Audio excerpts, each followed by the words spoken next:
Dear students, today I will give a lecture regarding the skull of a rabbit. You know, rabbit is zoologically called as Ornithologus corniculus, which one belongs under the phylum Chordata, subphylum Vertebrata, group Craniata, division Gnathostomata, superclass Tetrapoda, class Mammalia. Under the class Mammalia, it belongs under the infraorder called as the Eutheria. Okay, under the theria, you know the Eutheria. Under the Eutheria, you know one order that is called as Lagomorpha. And this species, Ornithologus corniculus, is one mammalian organism. It possesses the skull in its body. And the skull generally lost to the brain. No doubt, skull is a part of the axial skeleton, and that one remains inside the viscera. It belongs under the also endoskeleton. The skeleton of the rabbit mainly comprises of two types of bones. One bone is called as cartilage or replacing bone. Cartilage or replacing bones. Other one is named as membrane bones. Other bones named as membrane bones. Small nodule-like sesamoid develop on the joints and corresponds to the third type of bones.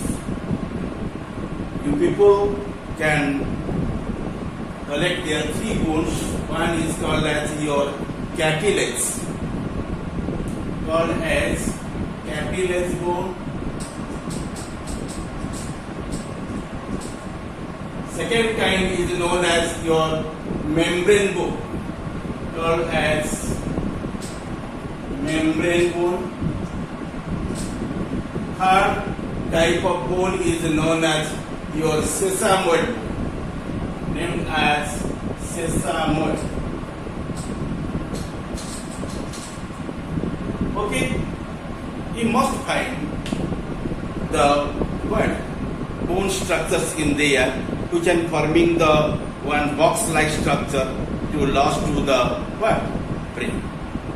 So, skull is a brain box or bony box. This bony box provides the ample of space to lost to the brain of the mammal. So, it is also be discussing point to discuss very vividly about the skull. As you know, entire endoskeleton can be studied in two heads, axial skeleton as well as appendicular skeleton. The axial skeleton usually arranging in the axial faces. The bones mass, which are arranging in the axial face, that one massively called as axial skeleton, which are laterally classified into four heads. What are the heads? First head is known as skull. Second one is known as vertebral column. Third one is called as the ribs. And fourth one is called as sternum. Sometimes the hyoid also be considered as a separated one. But some authors, hyoid can keep within the head of the skull. Okay. Then, next skeletal mass, which are remaining inside the appendages, generally they call it the appendicular skeleton. Generally, those bones are appendated from the axial skeletal mass towards the downward to touch to the ground and helps in the locomotion. Those skeletal mass called as appendicular skeleton. They will be further classified into two heads. Some bones will be restricted within the girdles. They call as the girdle bones. And these are remaining at the two extremities of the trunk as the pectoral girdle and pelvic girdle. Then you find some bones at the limbs. These are called as limb bones. And limb bones are further divided into two types: forelimb bones and hind limb bones. The bones which are noticed in the forelimbs, they would be called as forelimb bones. The bones which are noticed in the hind limbs, they would be called as hind limb bones. Okay, but our topic is concentrated on the skull of the rabbit. Which one is one mammal? Okay, let us go in detail about these bones which are present in the skull. Okay, like the other vertebrates, the endoskeleton of rabbit is distinguished into two main groups. I already said, called as the axial skeleton and appendicular skeleton. Axial skeleton generally consists of your skull, vertebral column, ribs and sternum, while appendicular skeleton generally includes the limb bones and limb girdles, or we simply say bone girdles. First of all, you know about the axial skeleton, and in axial skeleton people know about the skull. Our topic in today to study about the skull of the rabbit. The skull is completely ossified, ossified, ossified, except that of the little portion of the ethmoid regions. Ethmoid region.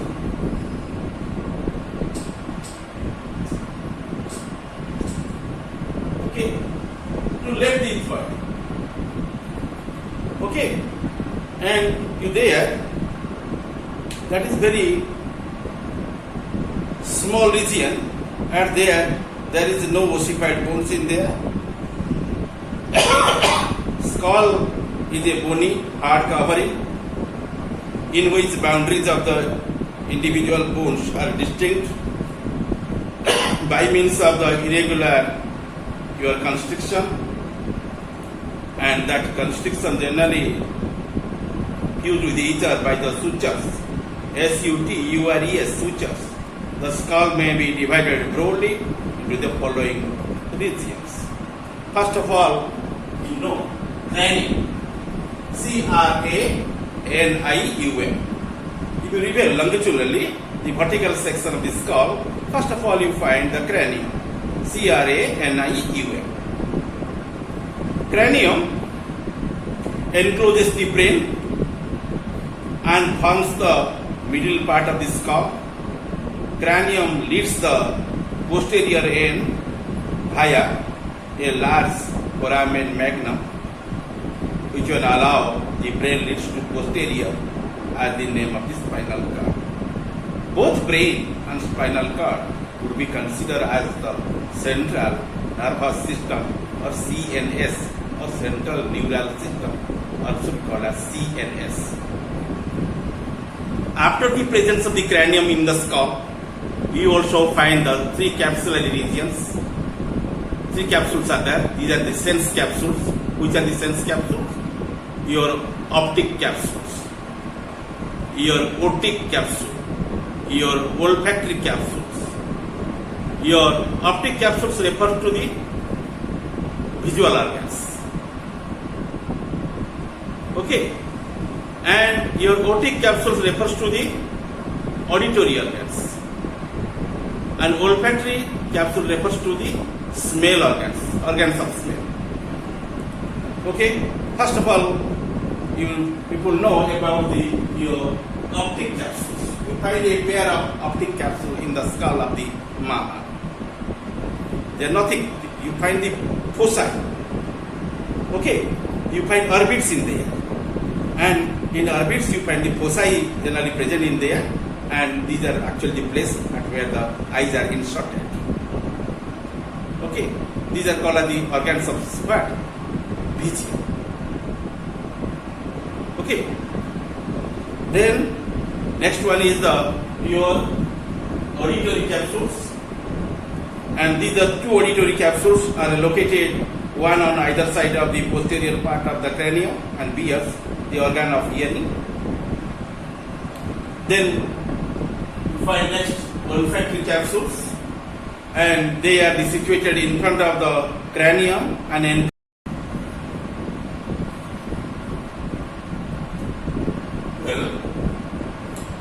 the olfactory capsules are situated in front of the cranium and encloses the organs of smell,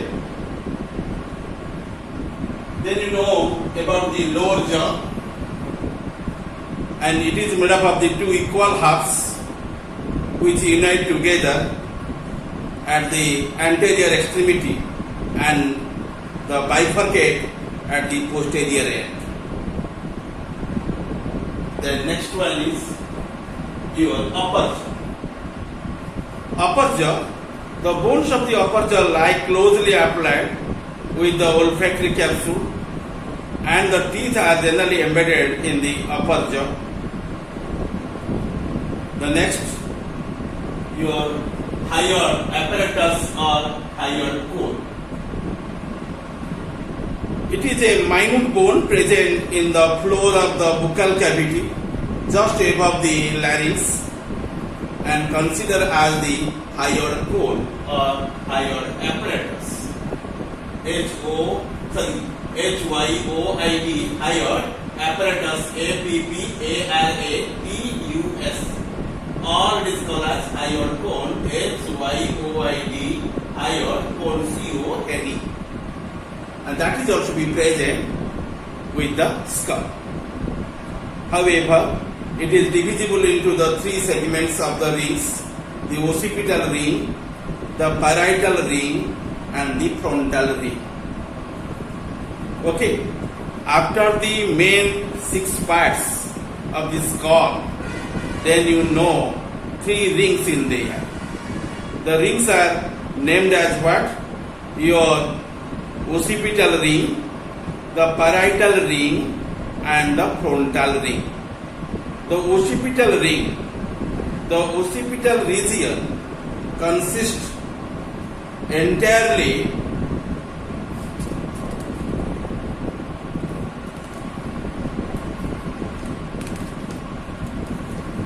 of the 4 replacing bones compact together under distinguishable. It is pierced to a large foramen magnum. Basioccipital, it is a flat median bone which forms the floor of the cranium. It is the most horizontal in position and bears 1/3 of the occipital condyles. And it articulates in front with the median plate-like bone, the basi-sphenoid, and on either side, lateral side with periotic. Next is exooccipital. The paired exooccipitals from the lateral side of the cranium and contribute most towards the formation of occipital condyles. The surface of the atlas articulates with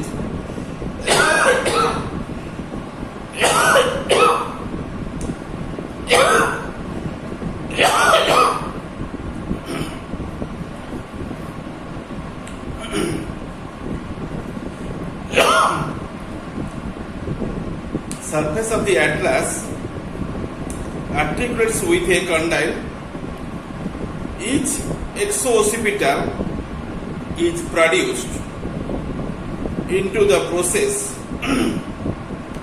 The paraoccipital, which is closely applied to the tympanic bulla. A small bony rod, the stylohyoid, lies embedded in the tendon of the muscles at the end of the exooccipital. It unites with periotic bone in front and laterally both. Excuse me. Nextly, you know about the supraoccipital. It is a large median plate of bone whose external surface runs backward and upward and rises in the middle into a prominent shield shaped elevation. It provides the attachment to the muscle rising the head. the supraoccipital joins with the parietal in front and with the squamosal and your periotic lateral. The next one is the parietal ring. First, I already explained about your occipital ring. Occipital ring started from the backward to the forward of the scalp. I already depicted about your occipital ring first. Then I shall explain you about the parietal ring. The parietal segment or the posterior sphenoid region consists of both cartilage and membrane bones. It occupies the place just above the occipital ring and is closely applied with its dorsally and ventrally both, whereas laterally separated off with the latter by means of auditory capsule and squamosal. The parietal segment is found of basisphenoid ventrally, alisphenoid laterally, and your partial the dorsal.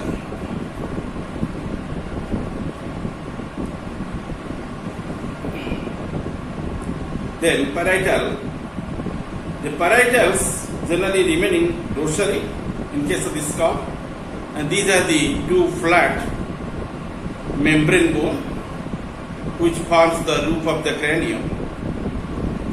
The two bones unite together by a distinct your sutures and placed along the middle line. It bears and will develop your flat ventral process on the posterior margin which faces the downward. The parietal bone that demarcates from your alisphenoid via this ventral process. A small interparietal bone is wedged in between the supraoccipital and the two parietal bones. Nextly, I will explain you about the bone of alisphenoid. The alisphenoid are a pair of small irregular bones and form the lateral sides of the brain case and also the floor of the cranial cavity. It is connected laterally with the basisphenoid and prosphenoid and in front with the orbitosphenoid. Each alisphenoid is produced below into the bilaminate process of your pterygoid process between the orbitosphenoid and alisphenoid lies a large foramen, the alisphenoid physioid, and through which they transmit the third, fourth, and the first, second division of the fifth and sixth cranial nerves. It remains separated from the parietal by squamosal and from the exoccipital by the auditory capsules on each side. Nextly, you know about your basisphenoid.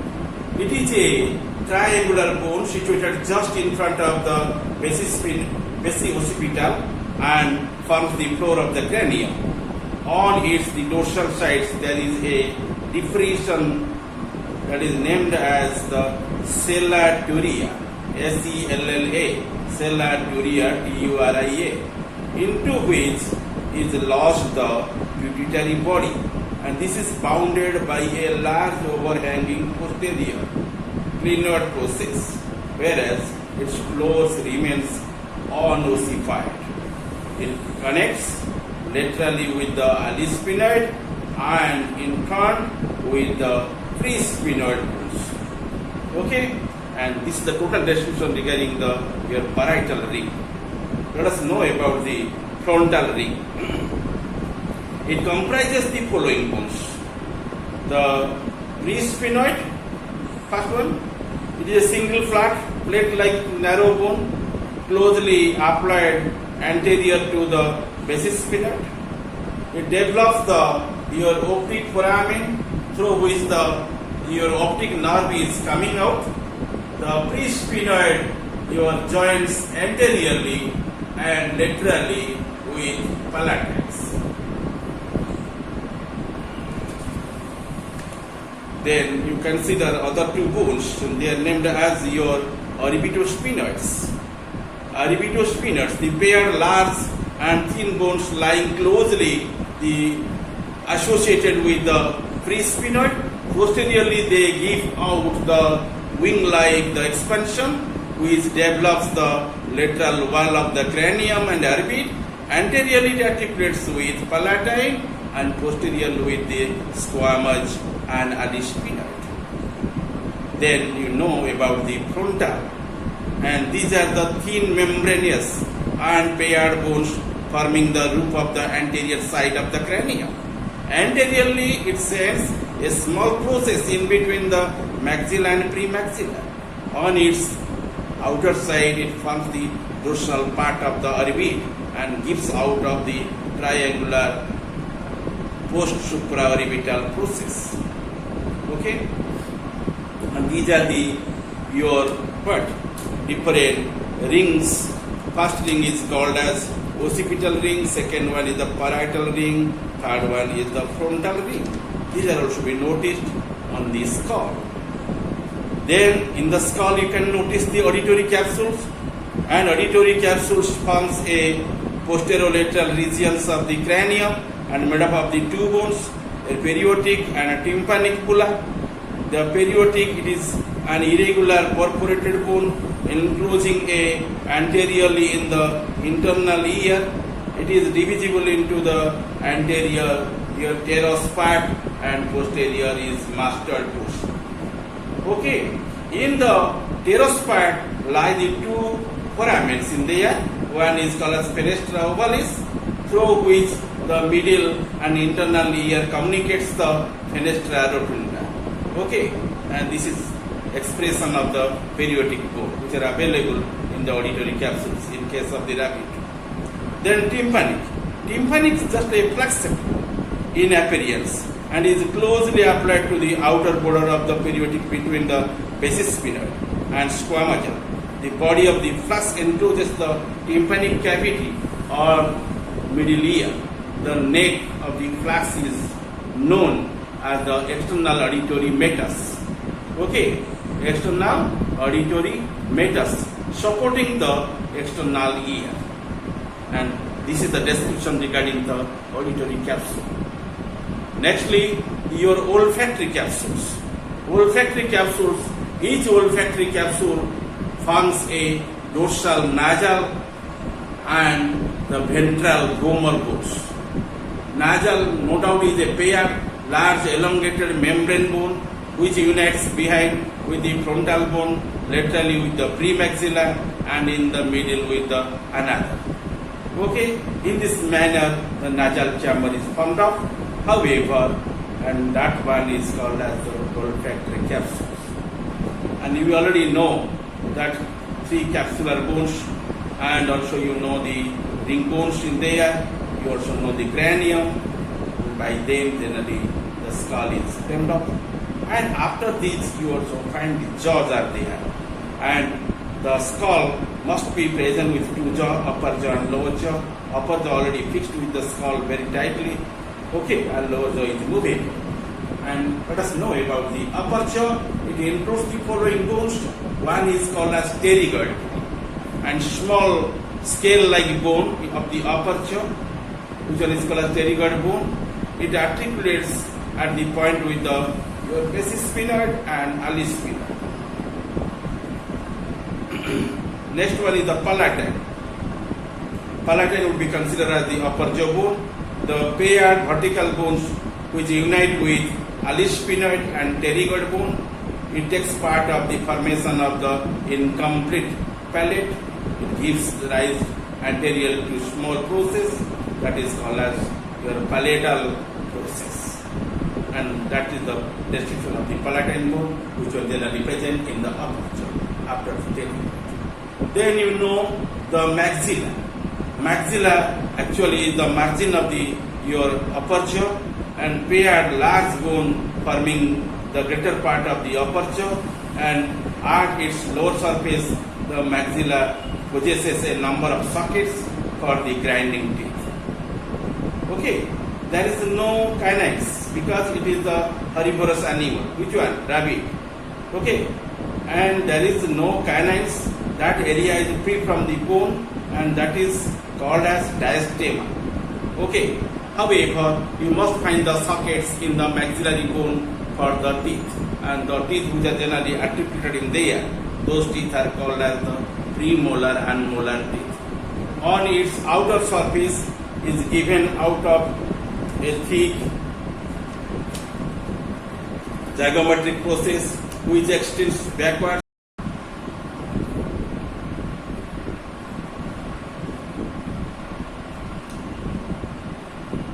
The zygomatic process which extends backwards to unite with the jugal, it articulates anteriorly with the premaxilla, laterally with palatine by means of the palatine process of maxilla, and dorsally with the nasal and frontal bone.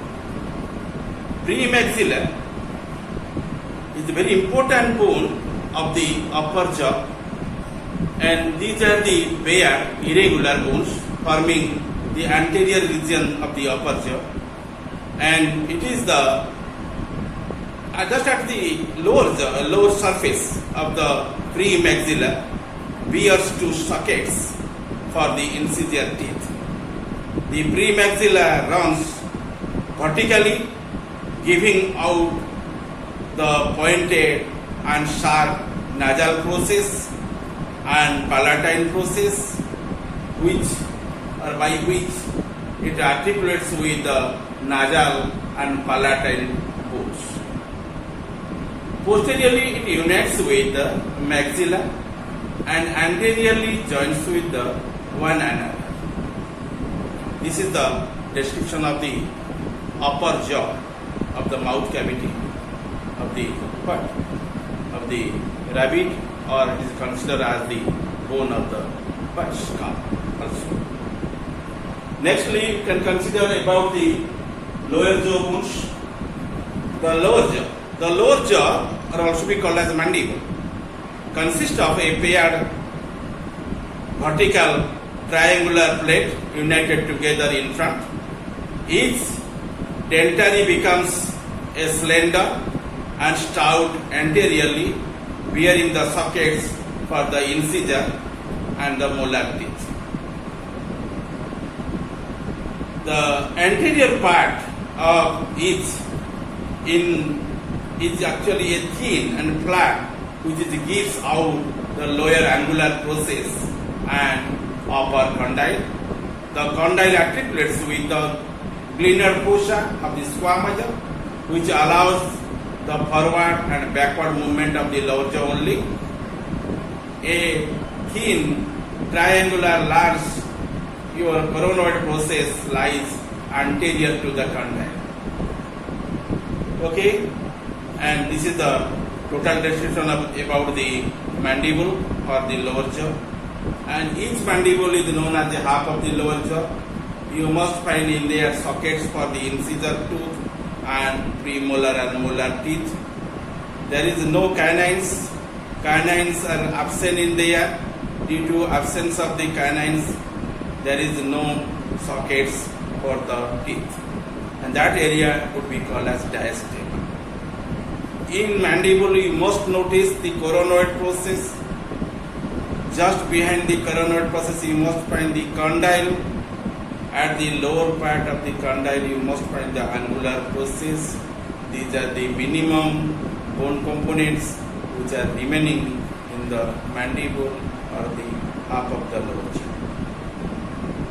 Lastly, I will say about the higher apparatus. This is in the form of small rod-like transverse bar lying at your floor of the buccal cavity between the two dentaries of the lower jaw. You see hyoid apparatus or hyoid cone, and that is remaining at the your ventral side of the skull, and it is in the form of a small rod-like transverse bar lying at the floor of the buccal cavity between the two dentaries of the lower jaw, and the central rod-like part is called as a hyoid, or that is also be called as basihyoid, which is attached anteriorly with your anterior cornu, and at the hinder end with the posterior cornu. The anterior cornu forms the series of your four bones called as your ceratohyoid, epihyoid, stylohyoid, and your tympanohyoid. By them, your anterior cornu forms off, and anterior cornu and posterior cornu or hinder cornu aggregatively constitute the entire hyoid apparatus. Okay, and these are the description regarding the skull of the rabbit, which one belongs under the class Mammalia. The mammalian skull has the two occipital condyles in there. It is a dicondylic by nature, quite different from your skull of your reptile and bird. In case of the reptile and bird, those skulls are called as monocondylic skull. But the skull, which one is available in the mammalian head, that is called as dicondylic skull. You know the amphibian skull also be dicondylic by nature. Here, your mammalian skull also be dicondylic by nature. Okay, the mammalian skull has two occipital condyles, a condition inherited from ancestral synapsid reptiles and prefrontals and postfrontals, your transpalatiles, your supra-orbital, post-orbital, parasphenoid, quadratojugal, quadrates, and all the lower jaw bones except the dentary are absent. Okay, your occipital bones fuse into a single piece enclosing the foramen magnum. Optic bones becomes fused into your petrosal, or you can the periotic and middle ear cavity has the three ear ossicles, and they are named as malleus, incus, and stapes. Your malleus remains at the anterior, it's articular condition, and incus is the quadrant, and your stapes is the columnar or hyomandibular, and a complete secondary palate is present. Teeth are not equal in size, they are not homodont, they would be named as heterodont, and present on the premaxilla, maxilla, and dentaries. In three bones you find the sockets for the teeth, and those are your socket bearing bones. And pterygoids are insignificant. Lower jaw on either side is made up of a single dentate. There is been no trace of macal scattings, and hyoid arc mainly contributed to hyoid apparatus. Hyoid arc mainly contributes to hyoid apparatus. The remaining visceral arcs contribute to thyroid and epiglottis, and your arytenoids and cryopoid, your tracheal rings, etc. also be available in that sense as a visceral arc, as a visceral bones. Okay, and these are the descriptions regarding the skull of the mammal or mammalian skull. Thank you all.